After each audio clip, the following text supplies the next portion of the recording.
Hello! Hello all. Welcome to బండి let's talk. ఈరోజు మనము ఒక ఫిలాసఫర్ గురించి ఒక ఒక ఇన్సిడెంట్ చెప్దాం అనుకుంటున్నా. ఒక ఫిలాసఫర్ గురించి. ఈ ఫిలాసఫర్ వచ్చేసి గ్రీక్ ఫిలాసఫర్. యాక్చువల్‌గా నాకు కొద్దిగా ఇంట్రెస్ట్ ఉంటది. ఫిలాసఫర్స్ వాళ్ళ లైఫ్ జర్నీ గురించి చదవడం అంటే చాలా ఇంట్రెస్ట్ నాకి. కాబట్టి నేను ఆల్‌మోస్ట్ ఒక 3, 4 ఇయర్స్ బ్యాక్ అనుకుంటా. 4, 5 ఏళ్ల కిందట ఒక నావెల్ చదువుతున్నా. ఆ నావెల్ వచ్చేసి 'ఓషో' అని ఒక ఫిలాసఫర్ ఉంటాడు. తను రాశాడు ఆ నావెల్.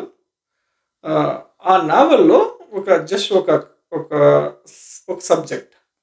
ఆ సబ్జెక్ట్ చదువుతున్నప్పుడు ఒక ఫిలాసఫర్ గురించి ఓషో మాట్లాడుతా ఉన్నాడు. ఆ ఫిలాసఫర్ పేరేంటంటే డైజెనిస్. డైజెనిస్ అని ఒక గ్రీక్ ఫిలాసఫర్ అన్నమాట. తను తన లైఫ్ అంతా తను ఏం చేస్తాడంటే, తను తనతో పాటు ఓన్లీ 2 ఉంటాయి. తన ఒంటి మీద అసలు బట్టలుండవు. తను అసలు బట్టలు ఎప్పుడు ఏసుకోలేదు. తన జీవితం మొత్తం కూడా ఎప్పుడు కూడా బట్టలేసుకున్నాడు తనకు మతికొచ్చినప్పటి నుంచి. మీరు కావాలంటే ఆన్‌లైన్‌లోకెళ్ళి గూగుల్‌లోకెళ్ళి చెక్ చేయండి. డైజెనిస్. డైజెనిస్. డైజెనిస్. డైజెనిస్ అనేసేసి గ్రీక్ ఫిలాసఫర్ అన్నమాట. తను తన జీవితం అంతా ఏ రోజు కూడా బట్టలేసుకోడు. తనతో పాటు రెండే 2 థింగ్స్ ఉంటాయన్నమాట. ఒకటి ఒక కుక్ ఉంటది. ఆ తర్వాత ఒక ల్యాంప్ ఉంటది. ఒక లైట్ ఉంటది. ఒక లైట్ చేతిలో పట్టుకుంటాడు. ఒక చేతిలో కుక్ వస్తా ఉంటది. కుక్కని పట్టుకుంటాడు. ఇది తన జీవితం అంతా తను చేసేది ఇదే పని అన్నమాట. రొటీన్ అది. అక్కడ తను గ్రీక్‌లో ఎక్కడో కొద్దిగా బార్డర్‌లో మీన్స్ సముద్రపు ఒడ్డున తనకొక ప్లేస్ ఉంటదన్నమాట. అక్కడ ఉండే జనాలకందరికి బాగా తెలుసు. డైజెనిస్ అంటే చాలా ఫేమస్ అన్నమాట ఆ జోన్‌లో, ఆ రీజన్‌లో చాలా ఫేమస్ క్యాండిడేట్ అన్నమాట. అంటే అక్కడికి ఎవరైతే విహారయాత్రికులు వస్తా ఉంటారో, ఆ విహారయాత్రికులు అందరూ గూడా ఎళ్లి అట్‌లీస్ట్ డైజెనిస్‌ని ఒకసారి చూసి ఎళ్తా ఉంటారు. అంటే అది అంత ఫేమస్ పర్సనాలిటీ అన్నమాట. ఆ లొకేషన్‌లో, ఆ టైంలో తను డైజెనిస్. ఆ తర్వాత ఒకసారి ఏమైతదంటే తను ఒకసారి అదే టైంలో ఆహ్, ద గ్రేట్ అలెగ్జాండర్ వచ్చేసి దండయాత్రకు బయలుదేరుతా ఉంటాడు. దండయాత్ర చేసుకుంటా వస్తుంటాడనమాట. దండయాత్ర చేసుకుంటూ వస్తుంటాడు. ఒక్కొక్క కంట్రీని ఆక్యుపై చేస్తా వస్తుంటాడు. తను మొత్తం తనకున్న ఆర్మీని యూజ్ చేసుకొని ఒక్కొక్క కంట్రీని ఆక్యుపై చేస్తా వస్తా ఉంటాడు. వస్తా ఉంటే ఫైనల్‌గా ఈ లొకేషన్‌కొస్తాడు. ఎక్కడైతే డైజెనిస్ ఉన్నాడో ఆ లొకేషన్‌కి ద గ్రేట్ అలెగ్జాండర్ వస్తాడు. ద గ్రేట్ అలెగ్జాండర్ వస్తే అక్కడ ఉన్న మొత్తం సామ్రాజ్యాన్నంతా ఆక్రమించేస్తాడు. కాకపోతే ఇక్కడి వరకు వచ్చాను కదా అని చెప్పేసి అక్కడ లోకల్ పబ్లిక్స్‌ని అడుగుతాడు. లోకల్ పబ్లిక్‌ని అడిగితే ఇక్కడున్న వెరీ గుడ్ థింగ్స్ ఏంటి? ఏంది పరిస్థితి? ఎక్కడన్నా పోయి చూస్తే నేనేమన్నా కొద్దిగా నేర్చుకోగలనా? లేదంటే ఏదైనా మాన్యుమెంటల్ ప్లేసెస్ ఉన్నాయా? అది ఇది అని చెప్పేసి అడుగుతాడు తను. అడిగితే ఆ లోకల్ పబ్లిక్కు ఏం సజెస్ట్ చేస్తారంటే ఇక్కడ ఒక క్యాండిడేట్ ఉంటాడు. ఆ క్యాండిడేట్ దగ్గరికెళ్ళేసి మీరు మాట్లాడండి. ఆ క్యాండిడేట్ చాలా పెక్యులర్ క్యాండిడేటు అని చెప్పేసి చెప్తారనమాట. నా దగ్గరికి తీసుకురాపోండి అంటారు. అక్కడున్న పబ్లిక్ ఏమంటారంటే ఆయన అట్లా రాడు. ఆయన ఎక్కడికి రాడు. ఆయన బట్టలు గిట్టలు ఏమి వేసుకోడు. ఆయనతో పాటు ఒక కుక్క ఉంటది. ఒక ల్యాంప్ ఉంటది. ఇంతకుముందు కాలంలో ఏండ్ల కిందట ఎలక్ట్రిసిటీ అనేదంటూ ఏమి ఉండదు కదా! ఒకటి కిరసనాయిల్ ఏసి ఒక ల్యాంప్ ఉంటది. కిరసనాయిల్ ల్యాంప్ పట్టుకుంటాడు ఒక చేతిలో. అట్లాంటి పరిస్థితుల మధ్య ఉంటాడు. ఆయన సముద్రం ఒడ్డున ఉంటారు అంటారనమాట జనాలు. సరే అటైతే ఆయన కోసం నేనే వస్తాపా అని చెప్పేసి ద గ్రేట్ అలెగ్జాండర్ అక్కడి వరకు వెళ్తాడనమాట. అక్కడికి వెళ్తే అలెగ్జాండర్ అడుగుతాడు.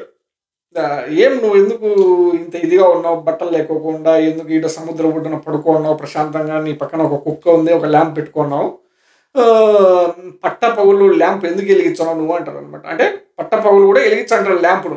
పట్టపగలు కూడా ఎలిగించంటారు ల్యాంప్‌ను. ఎలిగించంటే ఎందుకు ఎలిగించావు? నువ్వు ఆపేయొచ్చు కదా! అంటాడనమాట ద గ్రేట్ అలెగ్జాండర్. అంటే లేదు, లేదు, లేదు, లేదు. నేను ఇప్పుడు ఒక యుద్ధం చేస్తానా నేను? దాదాపు నాకు మతికొచ్చినప్పటి నుంచి, నాకు ఊహ తెలిసినప్పటి నుంచి నేను ఈ ల్యాంప్‌ని ఎలిగించానా? ఎందుకంటే ఎందుకని చెప్పేసి అలెగ్జాండర్ అడుగుతాడనమాట. అలెగ్జాండర్ అడిగితే తను చెప్తాడు డైజెనిస్, "లేదు భాయ్ నేను ఈ ల్యాంప్ పగులు పూట కూడా ఆన్ చేసుకొని తిరుగుతానా? ఎవడైనా మనిషి అనేటోడు నాకు కనపడతాడేమో. భూమి మీద మానవత్వం ఉన్న మనిషి అనేటోడు ఎవడైనా కనపడతాడేమోనని నేను ఈ ల్యాంప్‌ను పగులు కూడా రాత్రిపూట ఆన్ చేసి ఉండింట. పగులు కూడా ఆన్ చేసుకొని తిరుగుతానా? ఎవరైనా కనపడతాడేమోనని" అని. అంటే తన ఉద్దేశ్యం ఏందంటే తనకు నచ్చే మనుషులు గాని, ఈ సమాజంలో ఎక్కడ గూడా తనకు దొరకట్లే. ఎందుకంటే ఎక్కడ చూసినా సమాజంలో ఎవరి స్వార్థం వాళ్ళది. ఎవరికి నచ్చినట్టు వాళ్ళు బతుకుతూ ఉంటారు. వేరే వాళ్ళకి పని చేయాలని గానీ, వేరే వాళ్ళకి సహాయం చేయాలన్నా గానీ, వేరే వాళ్ళకి కొద్దిగా టైం ఇవ్వాలన్నా గానీ, లేదంటే మంచి మానవత్వము, మంచితనం ఉన్న మనుషులు ఇంకా నాకు కనిపించట్లేదు అన్న ఉద్దేశం జనాలకి చెప్పడం కోసం తను పగలు పూట గూడా ఆ ల్యాంప్‌ని ఎలిగించుకుంటా తిరుగుతా ఉంటాడు అతను. అంటే తనకు అలెగ్జాండర్‌కి మైండ్ పోయింది ఈ స్టేట్‌మెంట్ ఇన్నాక. ఈడేందిరా నాయన ఈడు నన్ను తలకాయ తింటాడనుకునేట్టున్నాడు అలెగ్జాండరు. సర్లే అటైతే ఆహ్, సర్లే అయితే నేను పోయొస్తా అంటే తర్వాత వండుకొని డైజెనిస్ ఒక క్వెషన్ అడుగుతాడు అలెగ్జాండర్‌ని. యాడికి పోతున్నావు అని అడుగుతాడనమాట. అడుగుతాడు నేను ఇట్లా మొత్తం ఇప్పుడు దాదాపు ఒక 50, 60 కంట్రీలో ఆక్యుపై చేసిన మొత్తం అంతా నేనే ఇప్పుడు గ్రేట్ అలెగ్జాండరు. ప్రపంచానికి అధినేత నేనే అయితాను అని చెప్పేసి పోతున్నా అంటాడు. మళ్ళీ తర్వాత డైజెనిస్టుడు కూడా ఒక క్వెషన్ అడుగుతాడు. మళ్ళీ తర్వాత మొత్తం అంతా ఆక్యుపై చేసినాక నువ్వు ఏం చేస్తావు అంటాడు అనమాట. అంటే ఆ తర్వాత నేను రెస్ట్ తీసుకుంటా, కూర్చుంటా, కొద్దిగా ప్రశాంతంగా ఉంటా అది ఇది అంటాడు అనమాట అలెగ్జాండర్. అంటే మరి ఇప్పుడు నేనేం చేస్తాను, నేనేం బొచ్చు పెరుగుతానా అంటాడు. అంటే ఇప్పుడు నేను ప్రశాంతంగా నేను చేసేది అదే కదా. ఇప్పుడు నేను ఎవరిని ఆక్యుపై చేయట్లే, ఎవరిని ఏలట్లే, ఎవరి పంచాయతీ అవసరం లేదు. నేను ఈ సముద్రం ఒడ్డున పడుకోవాలి, నా పక్కన కుక్క ఉంది. ఈ కుక్క కూడా నేను వచ్చాడే మధ్యలో దొరికింది, అది పట్టుకొని వచ్చిన దాన్ని. ఈ ల్యాంప్ మాత్రమే నాది, మిగతాది ఏంది నాది కాదు. నేను ఇప్పుడైతే ఆనందంగానే ఉన్నా, నేను మంచి ఆనందంగానే ఉన్నా, ప్రశాంతంగానే ఉన్నా అంటాను అన్నమాట. ఈయనకి అలెగ్జాండర్కి మైండ్ పోతా ఈడేంద్ర నాని ఇట్లా చెప్తా ఆడాలి. ఎందుకంటే ఇప్పుడు అలెగ్జాండర్ ఏం చేయాలనుకున్నాడు, మొత్తం ప్రపంచాన్ని అంతా ఏలిన తర్వాత రెస్ట్ తీసుకోవాలనుకున్నాడు. అరే భయ్ నేను ఏలకుండానే రెస్ట్ తీసుకుంటున్నా, నువ్వెందుకు ఎందుకు రెస్ట్ తీసుకుంటావు, దానికోసం ఇదంతా ఎందుకు వెళ్తున్నావు అంటారు అనమాట. ఆ తర్వాత అలెగ్జాండర్కి ఏం అర్థం కాదు, దిక్కు తెలియదు, ఏం రానాయన ఇట్లాంటి పరిస్థితి వచ్చింది అనుకుంటాడు అనమాట. ఈ పరిస్థితి అంతా ఇన్నాక అలెగ్జాండర్ బయలుదేరతాడు. అలెగ్జాండర్ బయలుదేరిన తర్వాత దాదాపు కొన్ని కంట్రీలు ఇక్కడ వరకు దాదాపు ఇండియా బార్డర్ వరకు వచ్చి కొద్దిగా ఫైట్ చేసిన తర్వాత ఇంకా ఇండియాలో కొద్దిగా కొంత రాజులతో ఇంకా ఏగలేక మధ్యలో తను నిష్క్రమించి వెళ్ళిపోతాడు అనమాట. అంటే నాకు మొత్తం ఈ స్టోరీ ఎందుకు చెప్పాలనిపించింది అంటే లైఫ్లో నన్ను చాలా ఇన్స్పైర్ చేసింది ఈ స్టోరీ.